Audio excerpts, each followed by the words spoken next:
महारो राजस्थान में आपका स्वागत है। मैं हूं आपके साथ में नुपुर जारोली जैन। चलिए सुर्खियों के बाद रुक करते हैं खबरों का। महाराष्ट्र में सीएम पद को लेकर के माथापच्ची लगातार जारी है और इस बीच कांग्रेस के वरिष्ठ नेता मल्लिकार्जुन खड़गे जयपुर पहुंचे, जहां उन्होंने महाराष्ट्र कांग्रेस विधायक दल की बैठक में वे शामिल हुए। बैठक खत्म होने के बाद उन्होंने कहा कि महाराष्ट्र में कांग्रेस को विपक्ष में बैठने का मैंडेट मिला है, इसलिए वो विपक्ष में बैठेंगे। लेकिन इसके साथ ही खड़गे ने यह भी साफ किया कि समर्थन देने या नहीं देने का फैसला आला कमान करेगा। आपको बता दें कि सुशील कुमार शिंदे भी जयपुर पहुंचे हैं, जहां वो महाराष्ट्र के विधायकों से मिलेंगे।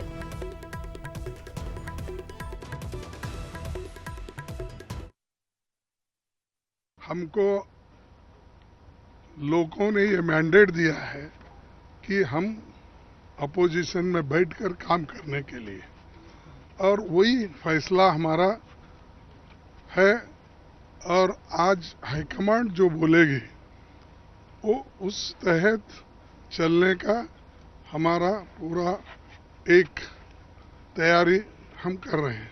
लेकिन इसके बाद हाईकमांड क्या निर्णय लेगी, कब बोलेंगे, कैसा बोलेंगे, वो उन पे छोड़ा हुआ है। और अलग अलग नमूने के स्टेटमेंट्स आ रहे हैं कि कोई शिवसेना को सपोर्ट कर रहे बोल रहे, कोई नहीं कर रहे बोल रहे, कोई बात नहीं है। पहले से हमारा एक ही स्टैंड है, कांग्रेस पार्टी का लोगों का जो मैंडेट है उस मैंडेट के साथ जाना और अपोजिशन में बैठ के हम और एनसीपी काम करना, ये हमारा फैसला है। तो इसीलिए कृपया अगर कोई कुछ भी बोले तो उसमें वो स्टेटमेंट्स में कोई तथ्य नहीं है। इसमें ये सत्य है कि हम अपोजिशन का काम अच्छा करेंगे, लोगों के जो समस्या है उसको सुलझाने के लिए काम करेंगे, और जिनको मैंडेट मिला है वो तैयारी करके सरकार बनाने की कोशिश करना चाहिए।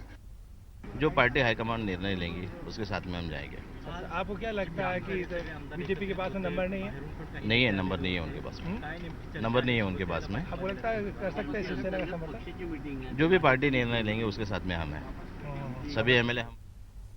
और संवाददाता बाबूलाल हमारे साथ जुड़ चुके हैं। बाबूलाल, यहां पर मल्लिकार्जुन खड़गे ने इशारा कर दिया है, लेकिन अब आलाकमान के फैसले का, उनके निर्णय का इंतजार रहेगा। बिल्कुल नूपुर, फिलहाल तो बेसब्री से इंतजार हो रहा है, क्योंकि जो विधायक दल है उसने फैसला पार्टी आलाकमान पर छोड़ा है। अशोक चव्हाण और अशोक चव्हाण के साथ में एक और नेता हैं जो पृथ्वीराज चौहान, उनके नाम की चर्चा थी कि उनमें से किसी को सीएलपी लीडर बनाया जा सकता है, लेकिन आखिरी वक्त तक फैसला नहीं हुआ और पार्टी आलाकमान के ऊपर छोड़ दिया गया। जब मल्लिकार्जुन खड़गे बाहर आए तो उन्होंने साफ किया कि उन्हें जनादेश मिला है विपक्ष में बैठने का, कोई जल्दबाजी नहीं है, पार्टी का आलाकमान सोच समझ के फैसला लेगा और हम महाराष्ट्र की जनता का जो जनादेश है उसे शिरोधार्य मानते हुए विपक्ष में बैठना चाहते हैं। सरकार में हमारी बैठने की कोई मंशा नहीं है। लेकिन फिर भी जब सवाल पूछे गए कि शिवसेना को समर्थन दिया जाएगा या नहीं दिया जाएगा, तो उन्होंने साफ किया कि यह फैसला सिर्फ और सिर्फ पार्टी का आलाकमान ही कर सकता है। उनसे यह भी पूछा गया कि फिर पार्टी में चिंता क्यों थी कि उन्हें महाराष्ट्र से लेकर के और जयपुर लाया गया विधायकों को, तो उनका कहना था कि महाराष्ट्र का जो राजनीतिक माहौल है वो इस तरह का नहीं था, क्योंकि शिवसेना में भी इस वक्त वो भी अपने विधायकों को अपने साथ में रखे हुए पता नहीं कहां कहां ले जाया जा रहा है। तो ऐसी सूरत में राजस्थान उनके लिए एक महफूज मकाम है, जहां पर वो उनके जो विधायक हैं वो आसानी से यहाँ पर रह सकते हैं। यहाँ कोई दिक्कत नहीं, क्योंकि सूबे में कांग्रेस सरकार भी है। तो कुल मिलाकर के अभी जो सूचना मिली है उसके मुताबिक शाम तक पार्टी विधायक दल के नेता का चयन कर सकती है, पार्टी आलाकमान मुहर लगा सकती है किसी भी नाम पर। पृथ्वीराज चौहान या अशोक चौहान में से कोई एक जो है विधायक दल का नेता होगा। कुछ विधायक जो हैं शहर में सैर सपाटे के लिए गए हुए हैं, कुछ पुष्कर भी गए हुए हैं, लेकिन ज़्यादातर विधायक जो है सुस्त आ रहे हैं, लंच के बाद में आराम फरमा रहे हैं और बीच बीच में नेता भी जाकर के उनसे बातचीत कर रहे हैं। कोई इक्का दुक्का विधायक कभी कभी बाहर से यहाँ से निकलते हुए शहर की तरफ भी जा रहा है। तो विधायक जो कांग्रेस का जो विधायक दल है जो जयपुर में यहाँ पर मौजूद 44 के 44 विधायक होने का यहाँ पर दावा किया जा रहा है, तो उसमें बेचैनी तो देखी जा रही। महाराष्ट्र के राजनीतिक घटनाक्रम पर पल पल की अपडेट वो लोग ले रहे हैं कि मुंबई में क्या चल रहा है, शिवसेना किस तरह से करीब जा रही है एनसीपी के, और शिवसेना कांग्रेस को साथ लेने के लिए क्या क्या कदम उठा रही है, इन पर भी निगाह है। लेकिन बाबूलाल, अब जिस तरह की तस्वीरें सामने देखने को मिल रही है, क्या उससे माना जाए कि महाराष्ट्र की सियासत का खाका अब तैयार होने वाला है? जी देखिए, क्योंकि सबसे बड़ी जो सिंगल लार्जेस्ट पार्टी वो बीजेपी है, अगर वो सरकार बनाने का दावा पेश करती है राज्यपाल के पास और वो अपना नंबर बताते हैं तो राज्यपाल उन्हें सरकार बनाने के लिए बुला सकते हैं। लेकिन अगर उनके पास में नंबर नहीं है और वो दावा पेश नहीं करते हैं तो फिर जो गठबंधन है, अगर शिवसेना तब उस वक्त आगे जाती है और शिवसेना को कांग्रेस और एनसीपी जो है सहयोग करती है तो फिर शिवसेना की बात बन सकती है। फिलहाल असमंजस के हालात हैं और इस वक्त कोई कुछ नहीं कह सकता कि आखिर होने वाला क्या है। लेकिन शिवसेना जिस तरह से डटी हुई है, जिस तरह से उसने स्टैंड लिया हुआ है, उससे साफ जाहिर है कि फिलहाल वो मुख्यमंत्री से कम मानने वाले नहीं हैं और बीजेपी फिलहाल उन्हें सीएम का पद देने वाली नहीं है। तो ऐसी सूरत में कांग्रेस के नेताओं के हाथ में भी काफी कुछ है और अगर शिवसेना को आगे करके और एनसीपी और कांग्रेस उनके साथ जाते हैं तो बहुत कुछ बदल जाएगा हिंदुस्तान की राजनीति में, क्योंकि शिवसेना अगर ऐसा करती है तो फिर कुछ भी हो सकता है देश में, क्योंकि इस तरह का महागठबंधन महाजोत बनाने की कोशिश एक बार बंगाल में भी चली थी।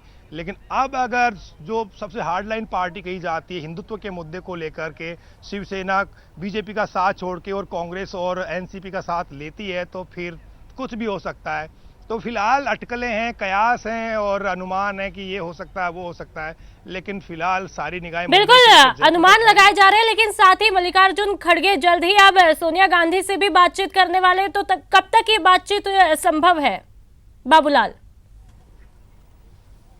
जी शाम तक माना जा रहा है कि जो महाराष्ट्र कांग्रेस विधायक दल के नेता का जब नाम सामने आ जाएगा तब कोई ना कोई बात जरूर आएगी, क्योंकि कांग्रेस चाहती है कि जब तक शिवसेना ये ऐलान नहीं कर देती कि उनके कभी भी बीजेपी के साथ में रिश्ते नहीं रहेंगे, जब तक स्थायी तौर पर वो बीजेपी के साथ नहीं जाने का ऐलान नहीं करेगी, तब तक कांग्रेस नहीं सोचेगी। और जनता के बीच में कांग्रेस ये संदेश देने की कोशिश कर रही है कि वो सरकार का हिस्सा बनने की पहल नहीं कर रही है, क्योंकि बिल्कुल बाबूलाल, कुल मिला के अभी भी महाराष्ट्र की राजनीति में जो है वो उठापटक जो है लगातार यहाँ पर देखने को मिल रही है। तमाम जानकारियों के लिए बहुत बहुत शुक्रिया बाबूलाल। तो आपको बता दें कि महाराष्ट्र में सीएम पद को लेकर के लगातार माथापच्ची जारी है और इस बीच जैसा कि तस्वीरें कुछ देर पहले की आप तक पहुंचाई, वरिष्ठ नेता मल्लिकार्जुन खड़गे भी यहां पर जयपुर पहुंचे और कांग्रेस विधायक दल की बैठक में शामिल भी हुए।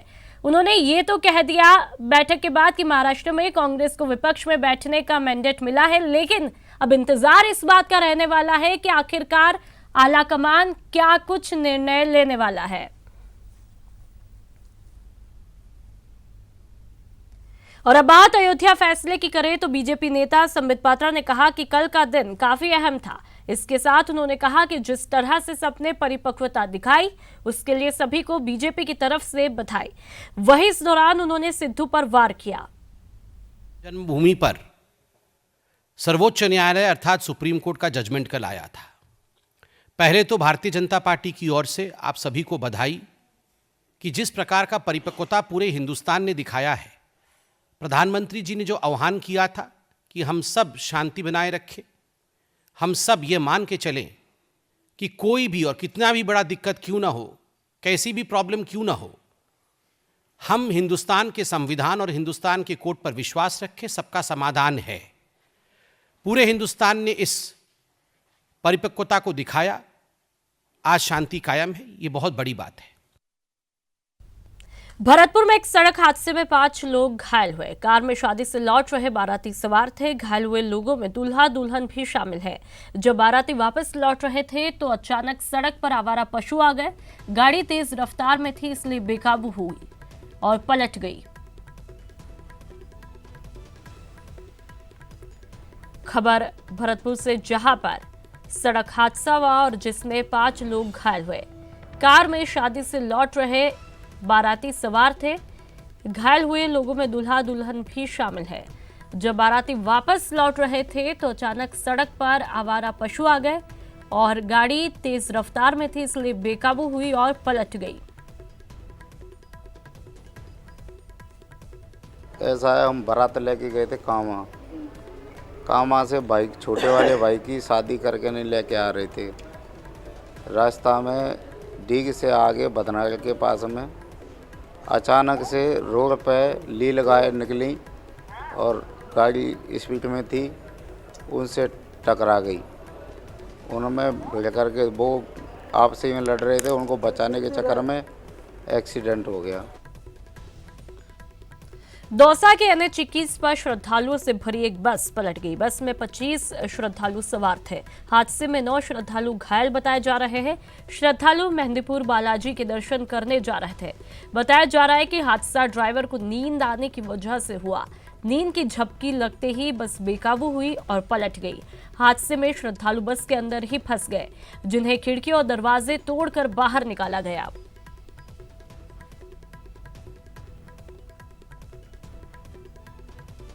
अलवर में एक युवक का शव मिलने से सनसनी फैल गई। परिजनों ने 3 के खिलाफ हत्या का मामला दर्ज कराया है और अब पुलिस मामले की जांच में जुटी है।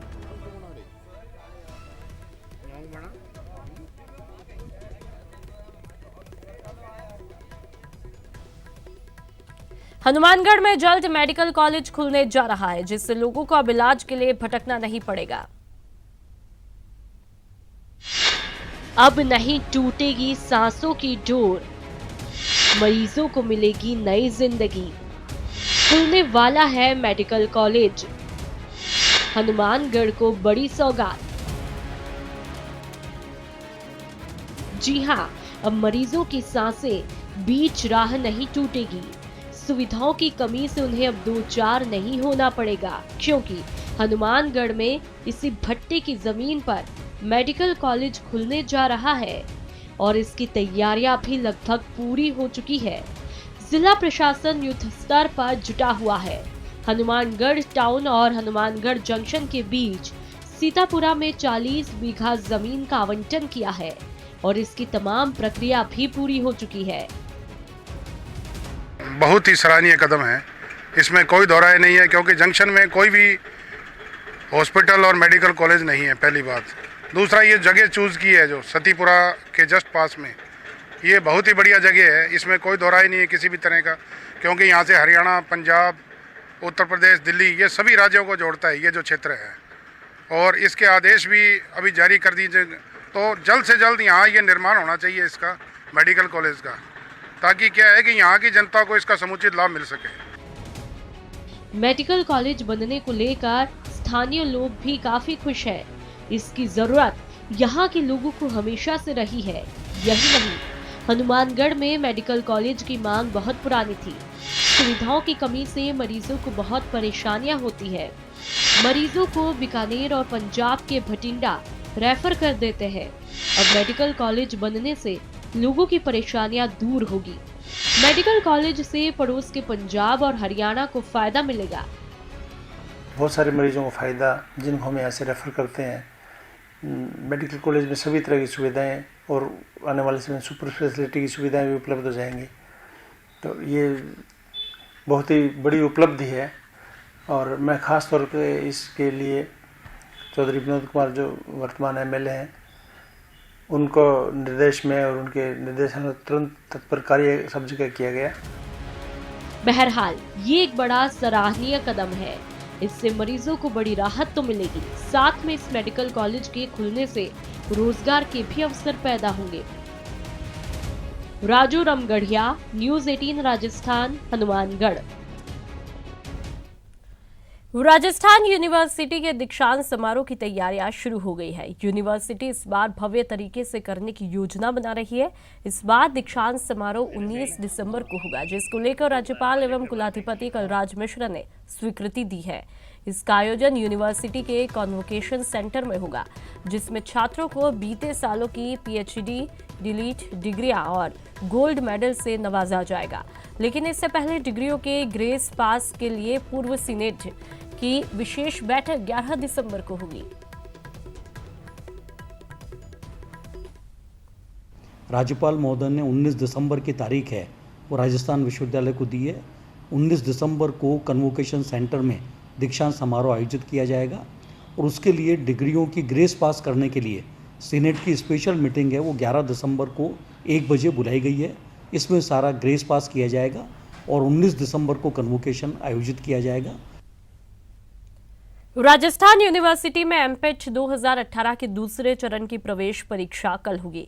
12 विषयों में होने वाली ये प्रवेश परीक्षा 9 बजे से 12 बजे तक होगी। इंटरनेट सेवा बंद होने की वजह से लोगों को काफी दिक्कतें हो रही है, लिहाजा इसको देखते हुए यूनिवर्सिटी ने प्रवेश पत्र के लिए यूनिवर्सिटी के इन्फोनेट सेंटर से प्राप्त करने की सुविधा दी है। साथ ही परीक्षा केंद्रों से भी प्रवेश पत्र प्राप्त किया जा सकता है। यूनिवर्सिटी ने 4 कॉलेजों में परीक्षा केंद्र बनाए हैं। आपको बता दें कि अलग अलग कॉलेजों में अलग अलग विषयों की परीक्षा होगी। लॉ और राजनीति विज्ञान की परीक्षा कॉमर्स कॉलेज में, अर्थशास्त्र, गृह विज्ञान, लोक प्रशासन, उर्दू और पर्शियन विषय की परीक्षा लॉ कॉलेज में होगी। तो वहीं भूगोल, हिस्ट्री एंड इंडियन कल्चर और नैनो टेक्नोलॉजी विषय की परीक्षा महाराजा कॉलेज में, जबकि एमबीएसटी एजुकेशन मैनेजमेंट की परीक्षा राजस्थान कॉलेज में आयोजित होगी।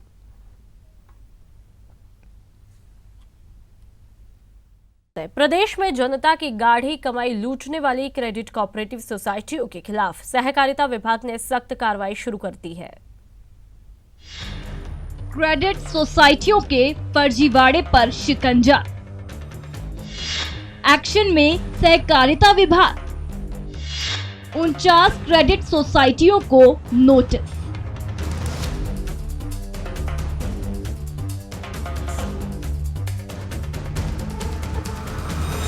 जनता की गाड़ी कमाई लूटने वाली क्रेडिट कोऑपरेटिव सोसाइटियों पर कार्रवाई तेज कर दी गई है, ताकि जल्द से जल्द लाखों निवेशकों की गाड़ी कमाई उन्हें वापस मिल सके। सरकार की ओर से प्रदेश में the banning of unregulated deposit act लागू किए जाने के बाद सहकारिता रजिस्ट्रार को फर्जीवाड़ा करने वाली सोसाइटियों के खाते और संपत्तियां सीज करने का अधिकार दिया गया है, जिसके बाद सहकारिता रजिस्ट्रार ने 49 क्रेडिट सोसाइटियों को नोटिस जारी किया है। लगभग 4,500 शिकायतें जो 49 सीसीएस के बारे में आई थी, 142 करोड़ की शिकायतें हमें प्राप्त हुई थी। उन सभी 49 सीसीएस को आज हमारे यहाँ से नोटिस जा रहे हैं। हम उनको न्यायालय की जो प्रक्रिया है उसके तहत बाकायदा नोटिस दे रहे हैं। उनसे शोकोज नोटिस के माध्यम से उनसे पूछा जाएगा कि क्यों न उनके खाते और उनकी परिसंपत्तियां सीज करके आम जनता का जो पैसा है उसको लौटाया जा सके। सहकारिता रजिस्ट्रार ने जिन क्रेडिट कोऑपरेटिव सोसाइटियों को नोटिस जारी किया है उसमें आदर्श संजीवनी और नवजीवन क्रेडिट सोसाइटियों को नोटिस। 142 करोड़ रुपए की फर्जीवाड़े की शिकायत मिल चुकी है। अब तक निवेशकों की 4,500 शिकायतें आ चुकी हैं। कोऑपरेटिव सोसाइटियों की फर्जीवाड़े की लगातार आ रही शिकायत को देखते हुए सहकारिता रजिस्ट्रार ने हर शनिवार को सुनवाई शुरू कर दी है। प्रत्येक शनिवार को यहाँ पर जैसे सहकारिता अधिनियम के तहत सोमवार को सुनवाई होती है मेरी कोर्ट में, उसी प्रकार सिविल न्यायालय की जो प्रक्रिया है वो प्रत्येक शनिवार तय कर दी गई। बहरहाल जिस तरह से क्रेडिट कोऑपरेटिव सोसाइटियों के फर्जीवाड़े के खिलाफ तेजी से कार्रवाई शुरू कर दी गई है, उससे निवेशकों को जल्द अपनी गाड़ी कमाई वापस मिलने की उम्मीद बढ़ गई है। न्यूज़ 18 राजस्थान के लिए जयपुर से दिनेश शर्मा की रिपोर्ट। जयपुर नगर निगम की लाइसेंस समिति के चेयरमैन लक्ष्मण दास मुरानी ने जयपुरिया हॉस्पिटल और रामलीला मैदान की पार्किंग के ठेके को लेकर निगम पर बड़ा आरोप लगाया है। मुरानी का आरोप है कि निगम के अधिकारियों की मिलीभगत से इन पार्किंग्स को माफिया चला रहे हैं। दरअसल पार्किंग का ठेका पिछले महीने समाप्त हुआ है और अब निगम इन पार्किंग्स को खुद संभाल रहा है।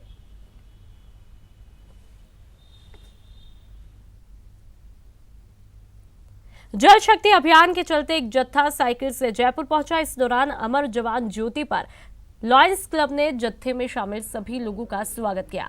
दरअसल जल है तो कल है की थीम पर कच्छ से कामाख्या गुवाहाटी तक के लिए साइकिल से 12 लोग यात्रा पर निकले हैं। इस दौरान ये जल बचाने का संदेश दे रहे हैं। आपको बता दें कि ये यात्रा 3 नवंबर को कच्छ से शुरू हुई, जो 3000 किलोमीटर से अधिक की यात्रा कर 24 नवंबर को असम के गुवाहाटी पहुंचेगी। जयपुर में श्री क्षात्र पुरुषार्थ फाउंडेशन ने पूज्य श्री आयुवान सिंह जी हुडिल जन्म शताब्दी वर्ष के चलते एक छात्र कार्यशाला का आयोजन किया। इसमें राजपूत समाज के छात्र नेताओं ने भाग लिया। इस सम्मेलन में प्रदेश भर के समाज के छात्र नेताओं ने शिरकत की। इस दौरान प्रदेश के परिवहन मंत्री प्रताप सिंह खाचरियावास ने अपने छात्र जीवन के दौरान राजनीति के कई रोचक संस्मरण सुनाए। श्री छात्र पुरुषार्थ फाउंडेशन के तत्वाधान में आज जो पिछले 20-25 सालों में जो छात्र राजनीति में राजपूत समाज के युवा एक्टिव है, उन सब लोगों को आज जयपुर में बुलाया गया है। इस कार्यशाला को आयोजित किया गया।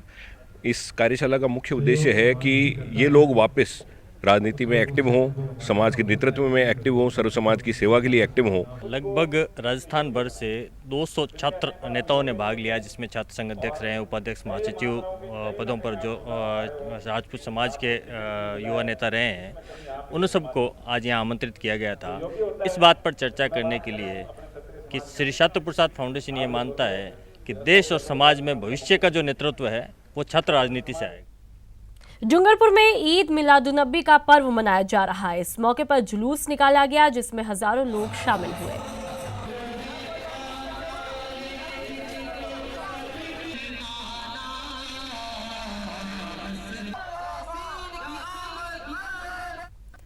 और इस बुलेटिन में फिलहाल इतना ही। नमस्कार।